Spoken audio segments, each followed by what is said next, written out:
Tuhan firman-Mu ajaib, kekal meski gunung menghilang. Tiada huruf yang gagal, tak terpatahkan siasat. Hidup seperti-Mu ya Allah, lebih dari emas. Aku bersaksi kitab-Mu, kitab yang suci. Mendengarkan firman-Mu, hibur hati yang luka.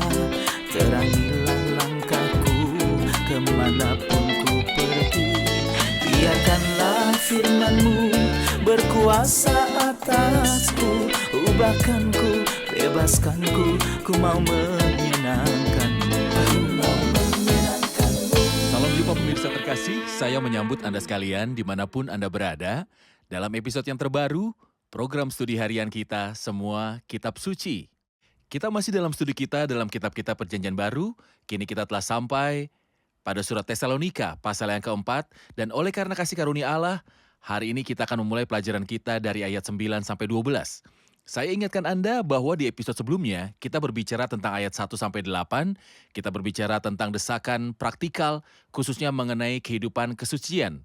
Kita mempelajari doktrin yang benar akan memulai jalan yang benar.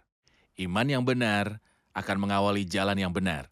Ketika Anda menemukan jalan acak yang kacau, Anda berjalan dalam pembunuhan, kenajisan, cemoohan, dan iri hati, maka ketahuilah bahwa doktrin yang mengawali perjalanan ini bukanlah doktrin yang benar. Oleh kasih karunia Tuhan, kita akan berbicara hari ini tentang topik yang baru, yaitu cinta persaudaraan. Kita tidak menemukan kasih di dunia ini. Ketika Anda melihat sekeliling Anda dan melihat pembunuhan, pertumpahan darah, pemerkosaan, kekerasan, maka ketahuilah bahwa kasih tidak ada di sana. Namun Alkitab berbicara tentang kasih dalam wilayah anak-anak Allah, yaitu kasih persaudaraan.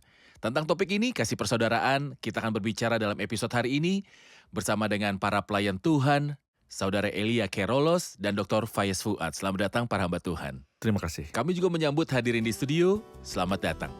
Pemirsa terkasih, kita akan memulai episode hari ini setelah jeda rehat.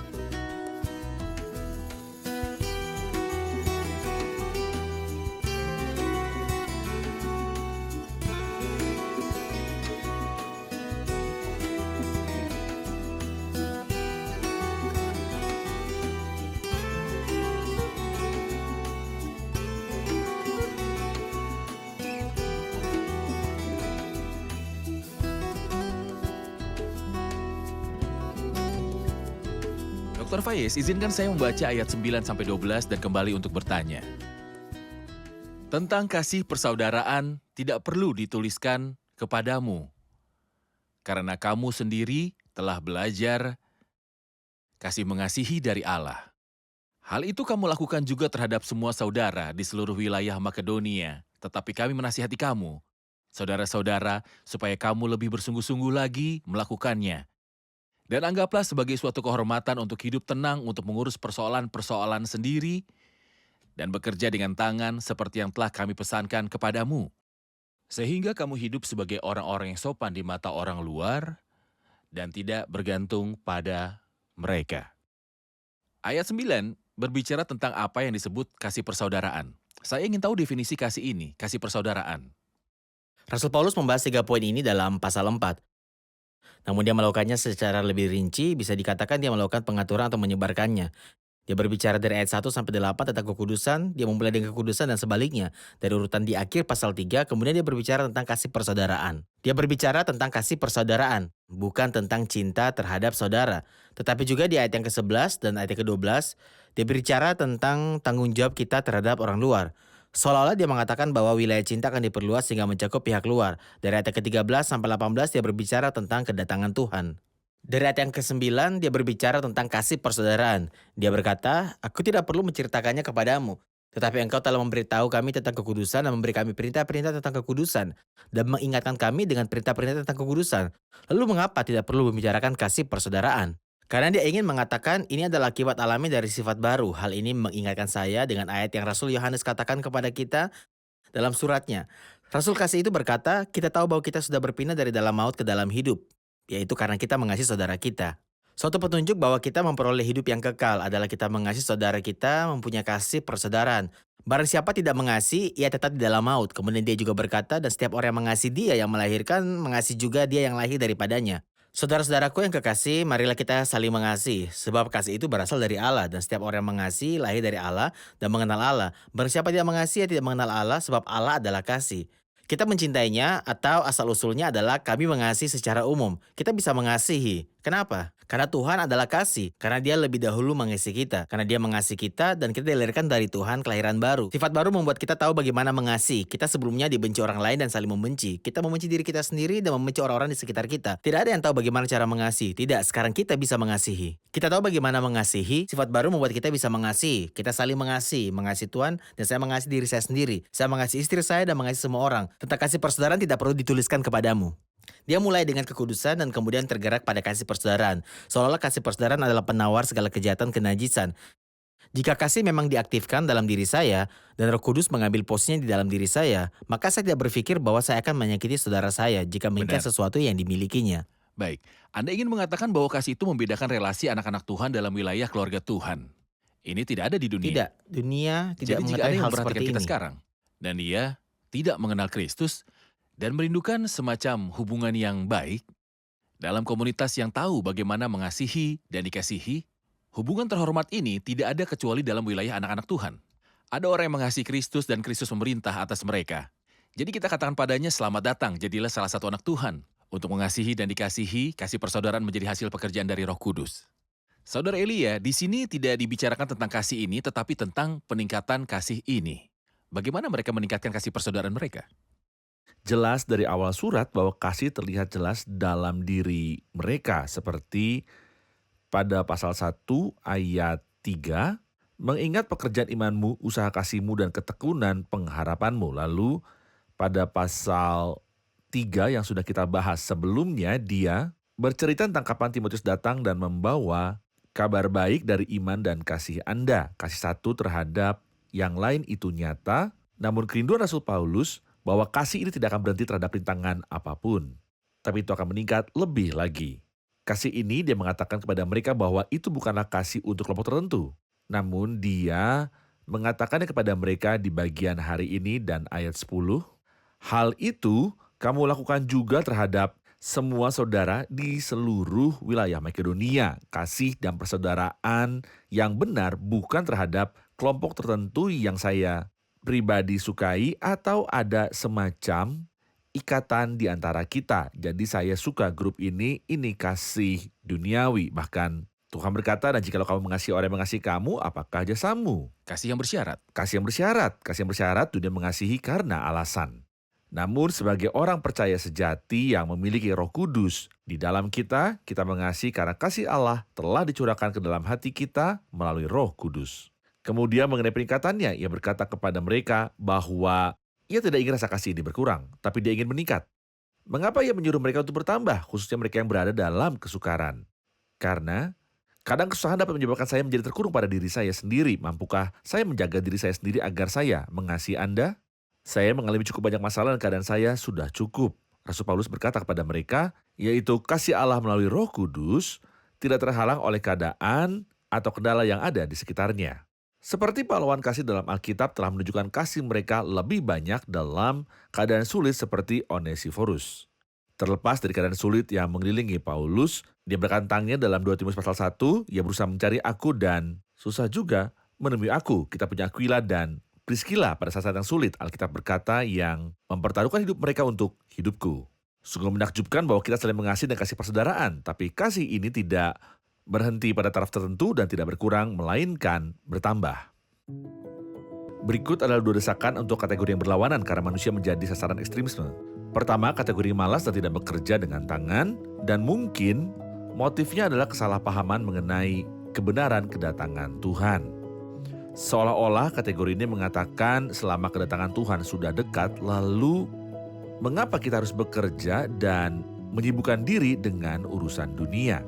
Namun, apakah fakta kedatangan Tuhan menghentikan kita untuk bekerja dan mencari nafkah sendiri? Tidak. Orang Kristen harus bergantung pada dirinya sendiri dalam mencari nafkah dengan segala cara yang jujur. Dan tidak harus menunggu bantuan dari orang lain. Tampaknya ada orang-orang sibuk yang tidak mau bekerja.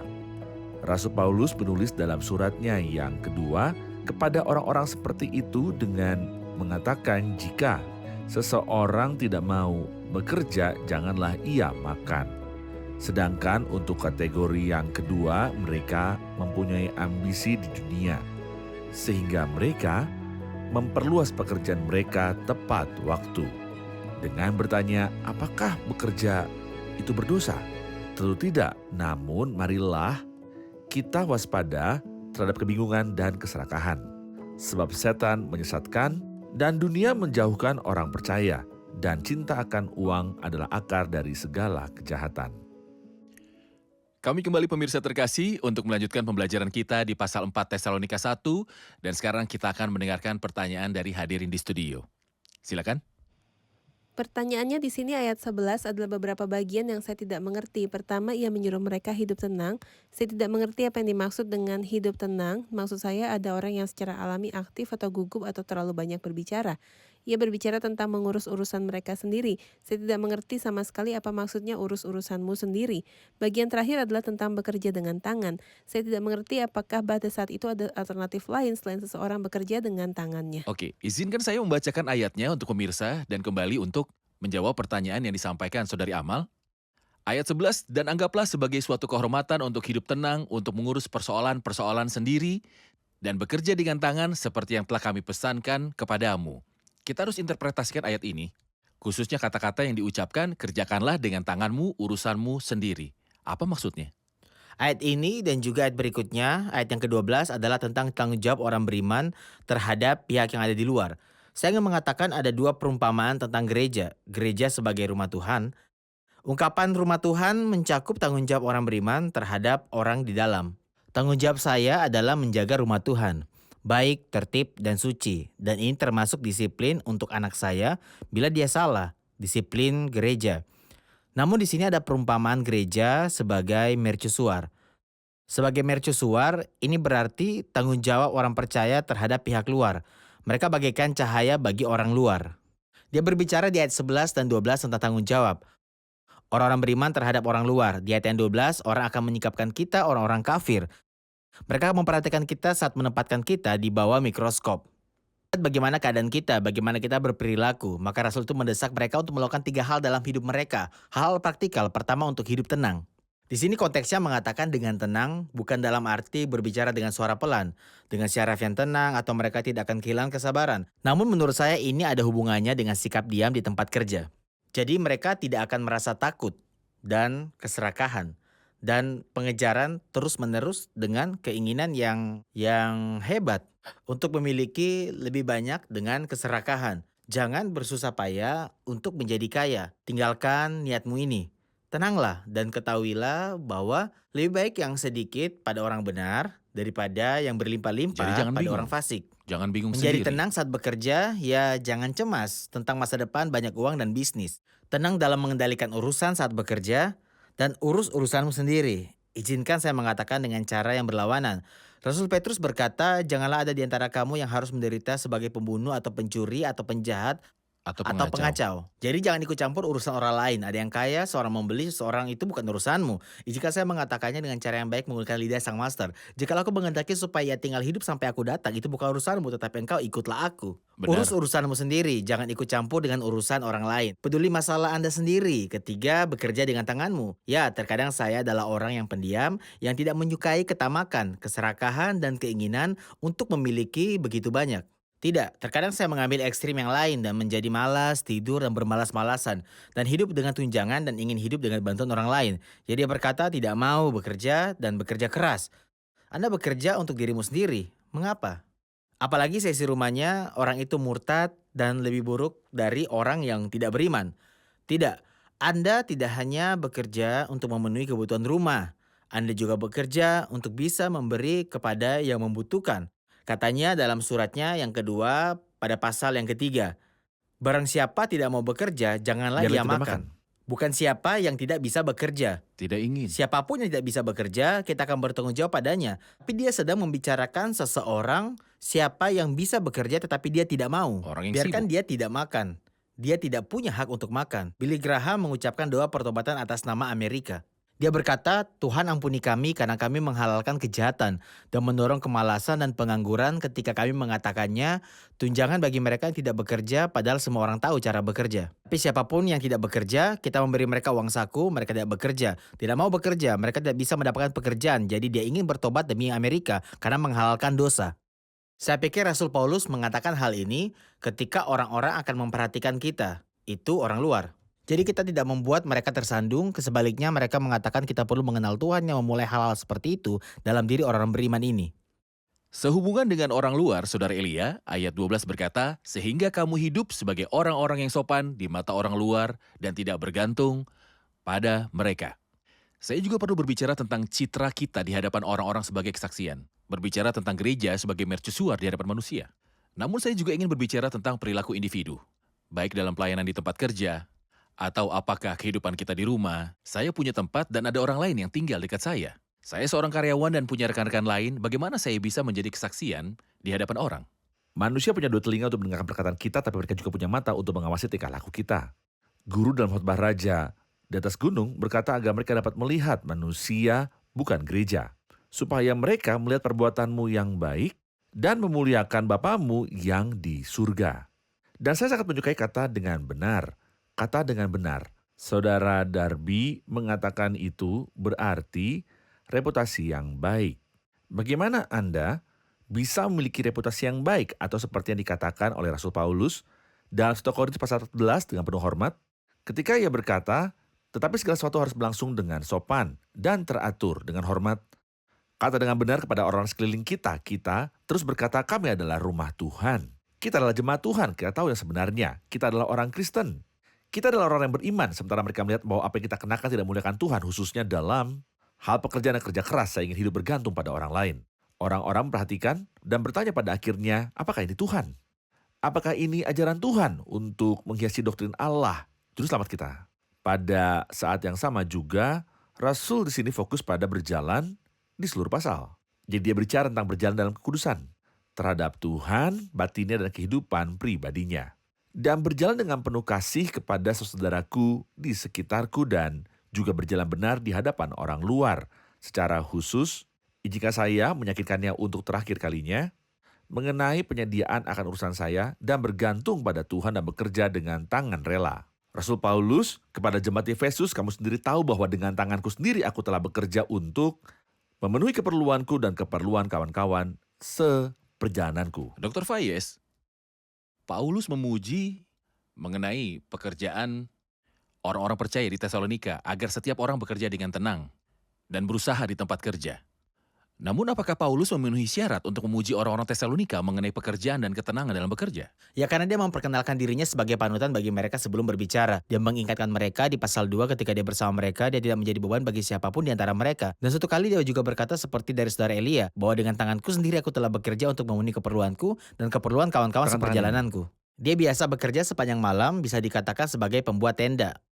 Lalu sepanjang hari dia melayani Tuhan dan memberitakan Injil. Meskipun dia memiliki wewenang, mereka yang memberitakan Injil harus mencari nafkah melalui Injil. Namun ia meninggalkan kekuasaannya dan diterima untuk hidup, bekerja sebagai pembuat tenda. Bahkan ketika dia berada di Tesalonika, lalu saudara-saudara Filipi mengirim kepadanya 1 kali, 2 kali, dia tidak meminta dari mereka. Sebaliknya mereka bersikeras untuk memberikannya. Mereka meminta dan bersikeras. Dia mengatakan kepada mereka bahwa dia akan menerima persembahan itu bukan karena dia membutuhkannya, tapi agar tidak menghilangkan pahala mereka. Jadi dia memenuhi syarat untuk melakukannya karena dia memperkenalkan dirinya, menjadi panutan bagi mereka dan tidak menjadi beban bagi siapapun dan berhasil. Disinilah pentingnya keteladanan sebagai guru. Sebelum saya berkhotbah dan mengajari orang untuk hidup kudus, saya pun harus hidup kudus terlebih dahulu. Saya harus mencukupi diri saya sendiri. Mengenai jalan yang terhormat, saya harus berjalan dengan hormat. Semoga Tuhan menolong kita menjadi teladan dalam hal materi. Benar. Benar, secara khusus Benar. kita mungkin bisa menjadi teladan dalam hal kerohanian dan pengajaran. Namun kita harus menjadi teladan dalam hal praktis dan material. Sang pelayan tidak hanya Benar, akan mengambil, tetapi seorang menteri juga bekerja dan memberikannya kepada mereka yang membutuhkan. Benar. Pastinya hadirin punya pertanyaan, kita akan mendengarkan. Firman Tuhan kepada kita tentang kasih persaudaraan dan bagaimana hal itu dapat dijalani serta aspek-aspeknya dan bagaimana pada zaman para rasul, hal itu ada dalam cara yang sangat praktikal. Ketika kita menerapkan hal ini dalam kehidupan kita sekarang, ada banyak hal sulit. Ada situasi sekarang yang membuat kita tidak dapat menunjukkan kasih ini sesuai keinginan Tuhan. Maksud saya, ini adalah pembicaraan yang sangat bagus. Ya, kata-kata praktikal, suatu tingkat yang luar biasa. Namun secara praktis kita tidak dapat mencapai tingkat kasih dan kesucian yang luar biasa ini. Lalu apa yang bisa kita lakukan? Tuhan tidak pernah meminta kita, saudara ayat, untuk melakukan sesuatu di atas kemampuan kita. Mungkin benar dia menuntut hal-hal yang levelnya sangat tinggi. Tapi di Filipi pasal 2 dia berkata, karena Allah lah yang mengerjakan di dalam kamu baik kemauan maupun pekerjaan menurut kerelaannya. Jadi sangat sederhana, semakin saya mendekat kepada Tuhan, dan semakin saya merasa saya membutuhkan. Ada yang mengira ini adalah teori yang kita hafal dan tulis 1, 2, 3, 4. Kemudian kita terkejut dan kaget dengan kenyataan praktis dan tidak dapat hidup dengan kata-kata seperti itu. Mari kita kembali kepada Tuhan dan duduk di hadapannya dan berkata kepadanya, Tuhan, Engkau minta sesuatu dari kami, berikan kami kemampuan. Dan kita semua mencerminkan kemuliaan Tuhan dengan muka yang tidak terselubung, maka kita diubah menjadi serupa dengan gambarnya. Bukan kita yang duduk bersama dengan Tuhan dan meminta pertolongannya. Tetapi Tuhan bekerja di dalam dia dan membuat dia bekerja dan berinya jauh lebih banyak daripada yang dia minta atau pikirkan. Rasul Petrus berkata karena kuasa ilahinya telah menganugerahkan kepada kita segala sesuatu yang berguna untuk hidup yang saleh. Tuhan beri saya kemampuan kehidupan kekalnya di dalam kita. Roh Kudus ada di dalam kita, firman suci ada di dalam kita, semua ini membantu. Jika kita mempraktikkan sifat ini, kita tidak akan pernah terjatuh. Saudara Elia memberitahu kita beberapa waktu lalu tentang contoh bukan Rasul Paulus atau Petrus atau Yohanes, tapi Epaphroditus, Onesiphorus, Aquila, dan Priscilla. Mereka adalah orang-orang yang bukan berasal dari planet lain, tetapi memiliki sifat yang sama dengan kita. Namun pertolongan ilahi membuat mereka hidup dan mengorbankan diri dan mereka mempertaruhkan nyawa mereka demi nyawaku. Priscilla, Aquila, bukan Aquila dan Priscilla, Priscilla dan Aquila. Maksudnya wanita lemah adalah orang yang kepadanya Tuhan memberikan kuasa itu. Bahwa dia mempertaruhkan lehernya untuk menyelamatkan nyawa Paulus. Kekuatan ilahi dan bantuan dari Roh Kudus. Benar. Saudara Elia, saya punya pertanyaan untuk Anda. Di episode berikutnya, kita akan mulai dari ayat 13, berbicara tentang kedatangan Tuhan, berbicara tentang mereka yang tertidur, dan tentang pengangkatan. Itu hal yang sering terluput dari perhatian banyak orang, jadi kita akan jelaskan di episode selanjutnya. Tapi saya ingin menghubungkan apa yang disebutkan dalam ayat 12 dengan apa yang dikatakan tentang kedatangan Tuhan. Ayat 12 dan 13 berbicara tentang bekerja dengan tenang, dan agar tidak bingung. Apa masalahnya memiliki kekayaan rumah, istana, dan rekening di bank? Ketika Tuhan datang, saya akan meninggalkan mereka. Apa masalahnya memiliki hal-hal ini? Apa hubungannya dengan kedatangan Tuhan dengan hal ini? Semakin saya sadar bahwa Tuhan itu dekat, semakin banyak pandangan saya terhadap hal-hal duniawi akan berkurang. Seperti yang dikatakan Rasul Petrus dalam suratnya yang kedua pasal 3, jadi jika segala sesuatu ini akan hancur secara demikian, betapa suci dan salehnya kamu harus hidup. Saudara ayat, dahulu kala ada tahun yang disebut tahun Yobel. Semakin dekat tahun Yobel, semakin rendah harga tanah dan harta bendanya. Semakin aku menyadari bahwa Tuhan akan segera datang. Maka haruskah saya menyia-nyiakan hidup dan waktu saya untuk menyimpan kekayaan? Dan pada akhirnya binatang itu akan mengambilnya? Atau akan ditinggalkan pada dunia atau terbakar api? Biarkan saya menginvestasikan waktu, uang, dan usaha yang lebih untuk memuliakan Tuhan. Jadi semakin saya menyadari bahwa Tuhan dekat, semakin berkurang urusan dunia akan menjadi perhatian saya. Dan semakin saya menjadi kehidupan yang memuaskan seperti dikatakan oleh Rasul Yohanes. Dalam surat pertamanya pasal 3, setiap orang yang menaruh perhatian itu kepadanya menunjukkan diri sama seperti dia yang adalah suci. Saya ingin mengatakan bahwa jika seseorang memutuskan untuk berimigrasi dari Mesir ke Amerika, kemudian dia akan mentransfer semua harta miliknya ke dolar Amerika untuk dibawa bersamanya. Di sana berapa nilai pound Mesir di Amerika? Tidak bernilai. Dia memindahkan harta miliknya dengan mata uang surga. Jadi pengangkatan berkata, kamu tidak akan tinggal di sini, kamu akan berimigrasi ke surga, ke rumah Bapa. Lalu kenapa saya harus memiliki semua harta benda saya dalam mata uang duniawi? Mata uang duniawi. Lalu mengapa tidak mentransfernya ke mata uang surga untuk membawanya bersama saya? Apa yang akan saya bawa? Saya tidak membawa dolar Amerika atau pound Mesir, tetapi saya akan membawanya ke surga. Semua yang dilakukan demi kemuliaan Tuhan. Setiap air mata ditumpahkan untuk orang-orang miskin yang membutuhkan, tetapi selebaran spiritual dibagikan. Setiap pekerjaan bagus, setiap panggilan telepon kepada orang yang menderita, setiap kata yang saya ucapkan tentang Tuhan Yesus Kristus. Benar. Ini akan mentransfer mata uang, jadi selama Tuhan akan datang, maka kita tidak tinggal di sini, kita akan berimigrasi. Saya kenal dengan orang-orang yang puas dengan apa yang mereka miliki. Mereka mempersiapkan urusan anak mereka untuk masa depan. Tidak ada masalah saya mempersiapkan urusan anak-anak untuk masa depan, namun mereka punya lebih banyak. Jadi mereka berkata saya akan mentransfernya ke mata uang surga. Saya membeli Alkitab dan membagikannya. Kemudian Alkitab memenangkan jiwa, jadi saya mentransfernya ke mata uang surga. Jika saya punya 1.000 pound misalnya, saya akan membelinya 10-20 buku, jadi saya memenangkan 20 orang demi Kristus. Atau saya mencetak brosur dan membagikannya ke orang-orang. Atau membeli buku rohani, atau memberikan sumbangan uang kepada orang-orang yang membutuhkan sehingga saya mentransfer jumlah uang yang saya miliki dengan mata uang surga. Giatlah selalu dalam pekerjaan Tuhan. Janganlah Selalu. kamu mengumpulkan harta di bumi.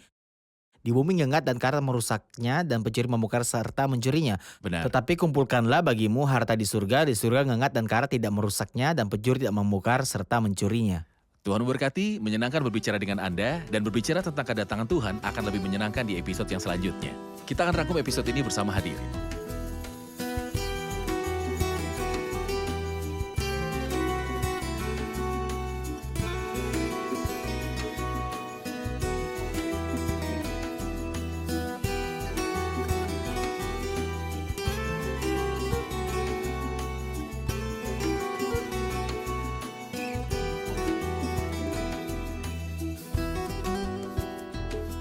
Halo semua, Anda pasti ingat apa yang kita bicarakan hari ini? Kita berbicara tentang kasih persaudaraan, bekerja dengan tenang, mengurus urusan sendiri, dalam terang kedatangan Tuhan.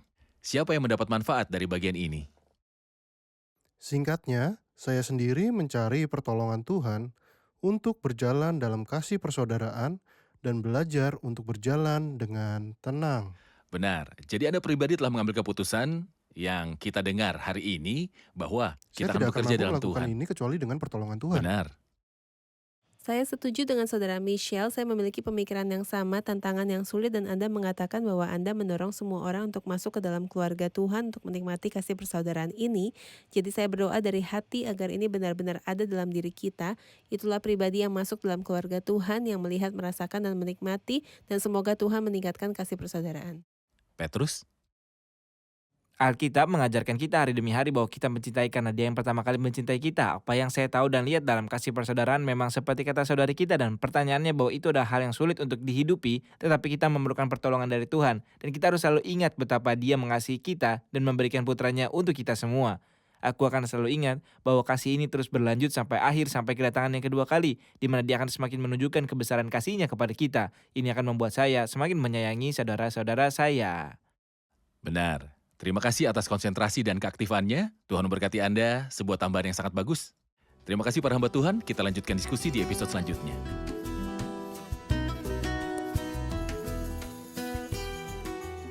تذوقت سلاما ونعمت بالفداء من مسيح بدماءه أجزل لك العطاء راضيا ضحى غناه حتى يغني الفقراء جاء للإنسان نورا مانحا له الضياء جاء للإنسان نورا مانحا له الضياء يزيح الجبال ينادي تعالى بصوت يهز الضعيف يشيع السلام ينير الظلام فيبصر حتى الضرير فيبصر حتى